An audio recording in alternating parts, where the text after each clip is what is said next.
Being a woman किस तरह की मुश्किलात आपको देखनी पड़ी? मीडिया में फेवरेटिज्म बहुत ज्यादा है। आपको एक तरह की गुलामी का सामना करना पड़ता है और गुलामी इस तरह की है कि आपको जी जी करनी पड़ती है। कहते हैं ना, जो टैलेंट है वो कुछ भी हो जाए आगे निकल जाता है। कहाँ से ज़्यादा सीखने को मिला, कहाँ से ज़्यादा अच्छी मेमोरीज हैं? A1 टीवी की बात करूं, मेरा सबसे अच्छा एक्सपीरियंस यहाँ पर रहा। कोई फेवरेटिज्म नहीं, कोई कुछ नहीं, टैलेंट को प्रमोट करते हैं और उसके अलावा कि खवातीन की इज्जत। टिकटॉक के ऊपर ख़ास तौर पे एतराज़ किया जाता है। बेसिकली हमारी जनरेशन को तरबियत की ज़रूरत है।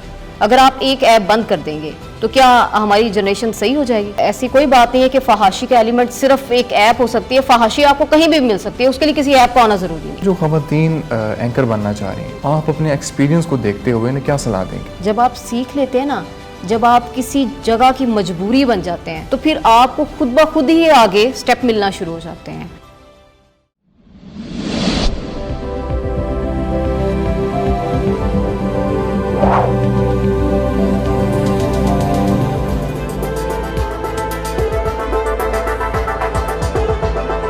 अस्सलाम वालेकुम ख़वातीन व हज़रात, मैं शुएब इमाम एक नए इंटरव्यू के साथ हाजिर खिदमत हूँ।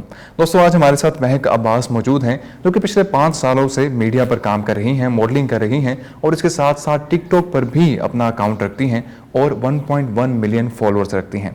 आइए उनसे पूछते हैं कि उनकी जर्नी कैसे रही और टिकटॉक पर आने की क्या वजह रही। बहुत बहुत शुक्रिया मैम, आपकी तशरीफ़ आवरी का, आपने टाइम निकाला हमारे लिए। मैम, आप एक एंटरप्रेन्योर भी हैं, आप टिकटॉकर भी हैं, आप एंकर पर्सन भी हैं, इतनी सारी स्ट्रीम लाइन्स जो हैं आप साथ लेके चल रही हैं, इन सब पे मैं बात करूँगा।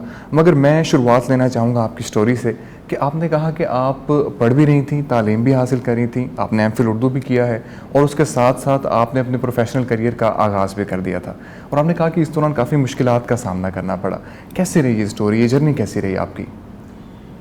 हर जर्नी थोड़ी मुश्किलात का शिकार भी होती है और आसानियाँ भी होती हैं उसमें। लेकिन जब मैं एक स्टूडेंट थी तो एक शौक़ था कि कुछ नया करने का और वो शौक़ लेके मैं चल पड़ी। तो एक तरफ पढ़ाई थी और एक तरफ शौक़ था, तो मैंने सोचा कि दोनों चीज़ें मैं साथ लेके चलूँगी।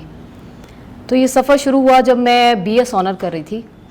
तो तब वहाँ पर हमारे एक स्पोर्ट्स के टीचर थे, तो तब मैं एक रमज़ान ट्रांसमिशन थी, तो उसमें जैसे लोग उनको इनवाइट करते हैं कि आप आके देखें शो, तो मैं इस तरह देखने के लिए गई थी। तो वहाँ पे हमारे एक डायरेक्टर न्यूज़ साहब थे, तो उन्होंने मुझे कहा कि आप मॉडल हैं। मैंने कहा नहीं। तो उन्होंने कहा क्या आप न्यूज़ एंकरिंग करेंगी? तो पहले तो थोड़ा मतलब मुझे लगा कि शायद मैं कोई ख्वाब देख रही हूँ कि आप एक सोचते हैं चीज़ और वो पूरी हो जाती है। तो मैंने कहा ज़रूर। तो फिर मैंने वहाँ पे इंटर्नशिप शुरू की। एक तरफ पढ़ने जब यूनिवर्सिटी जाती थी, उधर से टाइम निकाल के फिर मैं साथ सीखने जाती थी। तो शुरू में बड़ी मुश्किलात थी। एक लड़की के लिए मीडिया में बहुत कम जो है वो स्पेस होती है कि वो आसानी से आगे चली जाए। बिल्कुल ठीक है। ये तकरीबन आज से 5 साल पहले की बात? हाँ जी, ठीक है, 5 साल पहले की बात है। तो फिर सीखना शुरू किया। वहाँ पर जो सीनियर थे उन्होंने बड़ा अच्छा ताउन किया और फिर उसके बाद मैं ऑन ईयर हुई। और जिस दिन मैं ऑन ईयर हुई वो मेरी बर्थडे का दिन था और मुझे ये उस चैनल ने एक गिफ्ट दिया था कि हम एक अपनी न्यू एंकर को उसकी बर्थडे के ऊपर ऑन ईयर कर रहे हैं। तो उस दिन मतलब मेरे लिए डबल खुशी थी। ज़बरदस्त, बिल्कुल ठीक। अच्छा मैम, आपकी जर्नी किस तरह चली मीडिया की? बीइंग अ वुमन किस तरह की मुश्किलात आपको देखनी पड़ी? क्योंकि अक्सर ये कहा जाता है कि एक ये बात सही भी है कि अक्सर लोग टैलेंट को देखे बगैर जो है वो ब्यूटी को देखते हैं और मीडिया में ले आते हैं। ऐसा कुछ आपके साथ हुआ? इस तरह की कोई आपको कमेंट्स वगैरह मिले? देखिए, बात किसी हद तक आपकी बिल्कुल ठीक है। जब हम काम के ख़ास तौर पे ख़वातीन की बात की जाए तो बड़ा मुश्किल होता है। देखिए, खूबसूरत होना काफ़ी नहीं होता, उसके लिए आपके अंदर कोई चीज़ भी मौजूद होनी चाहिए। लेकिन हमारे मीडिया में एक मसला है, खूबसूरत चेहरे को बहुत जल्दी उठाया जाता है और टैलेंट को कम देखते हैं। लेकिन जहाँ तक मैं अपने सफ़र की बात करती हूँ तो मैंने बहुत सारी मुश्किलात देखी हैं, क्योंकि मीडिया में फेवरेटिज्म बहुत ज़्यादा है। वहाँ पर जो आप समझे कि जिस चैनल में आप काम कर रहे हैं वहाँ पे आपको एक तरह की गुलामी का सामना करना पड़ता है और गुलामी इस तरह की है कि आपको जी जी करनी पड़ती है, तभी आपको आगे मज़ीद प्रमोट किया जाता है। और मैंने अपने सफ़र में शायद जी कम ही की है, क्योंकि अगर मैं कहती हूँ मेरे में ये टैलेंट है तो इसके मुताबिक मुझे काम दे दे तो मैं कर लूँगी।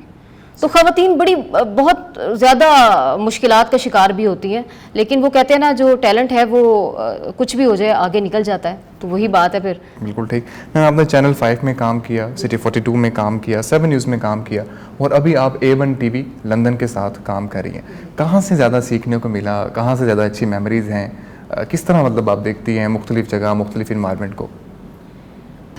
हर चैनल की अपनी एक स्टोरी है।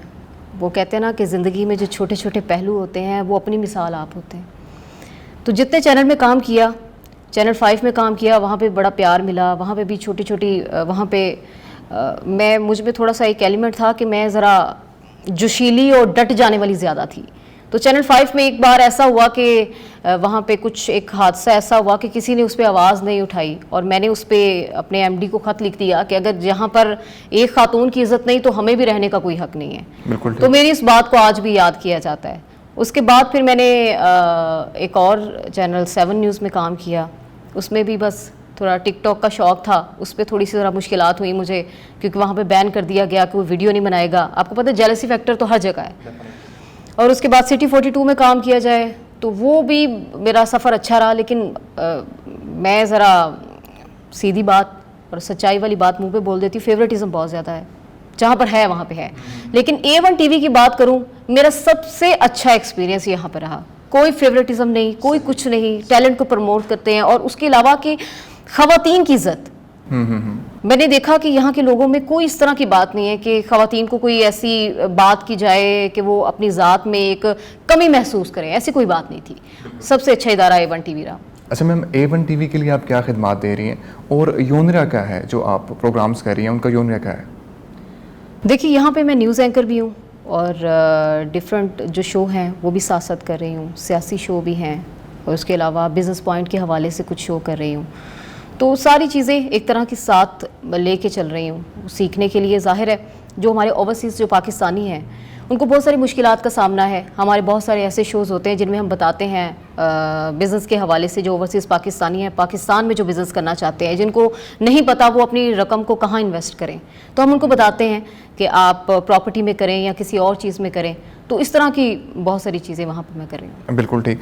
मैम आपने मॉडलिंग भी की, आप बीइंग एन एंकर पर्सन भी काम कर रही हैं, इसी तरह आप टिकटॉक पे भी हैं और टिकटॉक पे आपके तकरीबन 1 मिलियन से ज़्यादा आपके फॉलोअर्स हैं। तो मैं ये पूछना चाह रहा हूँ कि आपकी फेम की वजह आप क्या समझती हैं कि वो कौन सी है?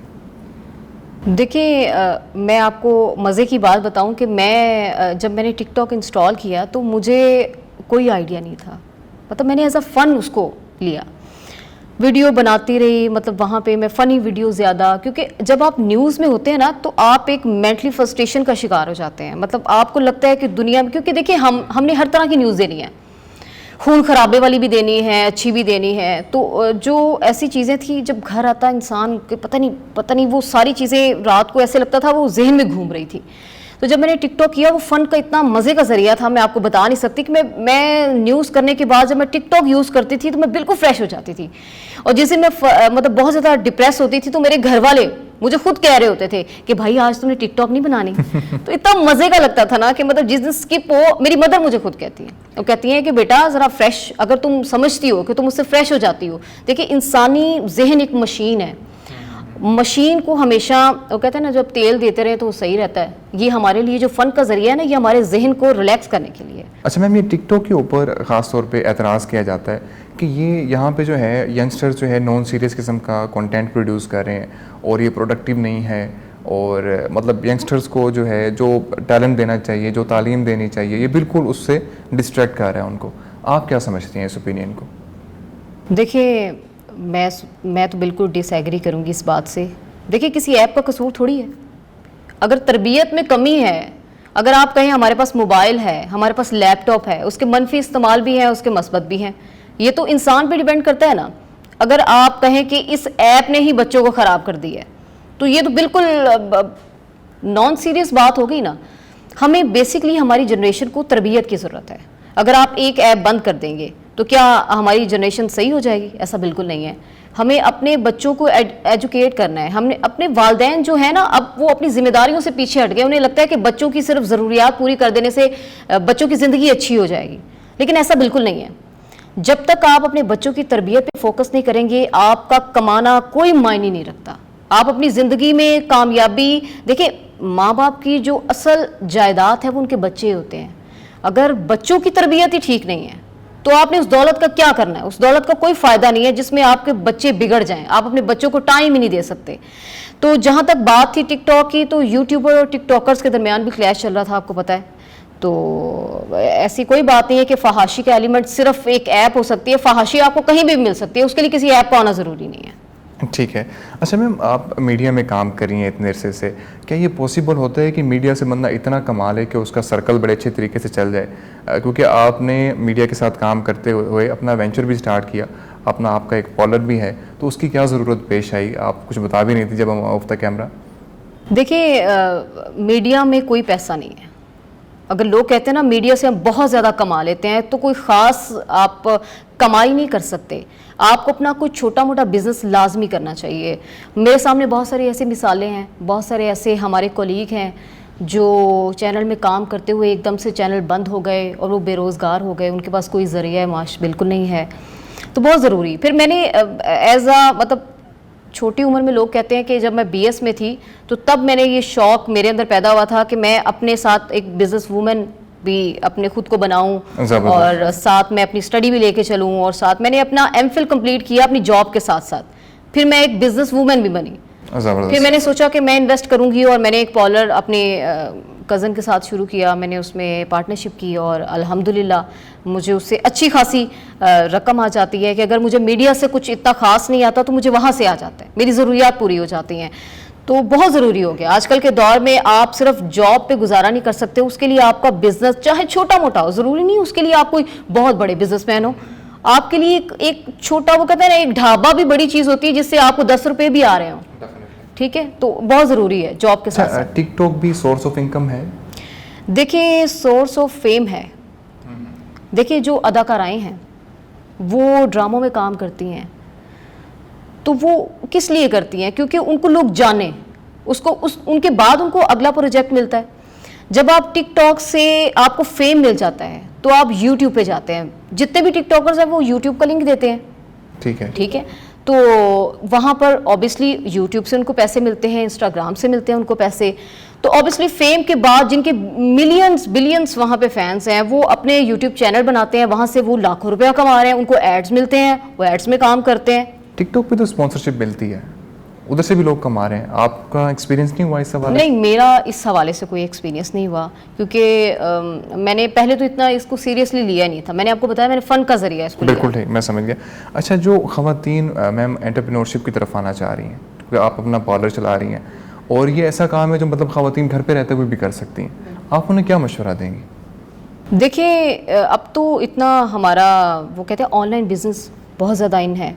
ख़वातीन जो कहती है जिनको परमिशन नहीं है घर से बाहर जाके काम करने की, वो अपना काम घर में बैठे हुए भी कर सकती हैं। अगर आप में जज्बा मौजूद है ना कि आपने कुछ करना है, उसके लिए आपको ज़रूरी नहीं है कि बहुत बड़ी शॉप बना ली जाए, पॉलर बना लिया जाए, या आप कोई कहें कि बुटीक बन जाए, ऐसा कुछ नहीं है। बहुत सारी ऐसी मेरे सामने मिसालें मौजूद हैं कि जिनको जो घर से छोटा सा उन्होंने बिज़नेस शुरू किया है। मतलब आप ऑनलाइन आप कॉस्मेटिक की चीज़ें बेच रहे हैं, आप कपड़े बना के बेच रहे हैं, ठीक है, जूतों का बिज़नेस भी है, बहुत सारी ऐसी चीज़ें हैं। घर में बैठे वो पार्सल कर रही हैं और रिसीव कर रही हैं, और उनसे वो एक एक प्रोडक्ट से कम से कम वो 1000, 2000, 3000 निकाल लेती हैं। बिल्कुल ठीक। अच्छा, जो ख़वातीन एंकर बनना चाह रही हैं, इस फील्ड में आना चाह रही हैं, मीडिया में आना चाह रही हैं, आप अपने एक्सपीरियंस को देखते हुए इन्हें क्या सलाह देंगे? देखिए, जिनको शौक़ है वो तो ऑब्वियसली आएंगी, लेकिन आने के लिए सिर्फ ये नहीं कि आप मीडिया में आ जाएं और आप कहें कि बस आप आते ही आप। आजकल की जनरेशन बेसब्री बहुत है, वो कहती हैं कि हमें सीखना कम पड़े, हमें जल्दी ऑन एयर कर दिया जाए। तो मैं उनको यही कहूँगी, जो आने वाली जनरेशन है जो चाहती है मीडिया में एंकर बने, तो उनको यही कहूँगी कि पहले अपने सीखने पर तवज्जो दें। जब आप सीख लेते हैं ना, जब आप किसी जगह की मजबूरी बन जाते हैं, तो फिर आपको खुद ब खुद ही आगे स्टेप मिलना शुरू हो जाते हैं। तो आपको सबसे पहले तो अपनी एजुकेशन कंप्लीट करें, वो सबसे ज़रूरी है, क्योंकि मैस कम्युनिकेशन, और जिन्होंने नहीं किया मैस कम्युनिकेशन, वो उर्दू पे अबूर हासिल कर सकते हैं, उर्दू में, क्योंकि हमारी न्यूज़ तो उर्दू में होती हैं। तो सबसे पहला स्टेप तो हमारा स्टडी का है। उसके बाद जब तक आपको इंटर्नशिप आप कहीं पर भी करती हैं तो आपको 6 महीने साल दिया जाता है, जब तक आप अपने आप से पूछें क्या कि आप आगे चीज़ें लेकर जा सकती हैं तो आप उसको स्टार्ट करें। बिल्कुल ठीक। वरना आप इतना बड़ा रिस्क ना लें कि आप कहें कि आप जल्दबाजी में जल्दी ऑन ईयर हो जाए और उसके बाद लोग आपको कहें कि भाई इसको तो कुछ आता ही नहीं। उसके बाद न्यूज़पेपर पढ़ें, आप अपडेट रहेंगे, आपको सियासत का पता होना चाहिए, आप कोई ना कोई रोज़ में 1-2 बुलेटिन लाजमी देखें ताकि आपको पता हो कि मुल्क में क्या हो रहा है।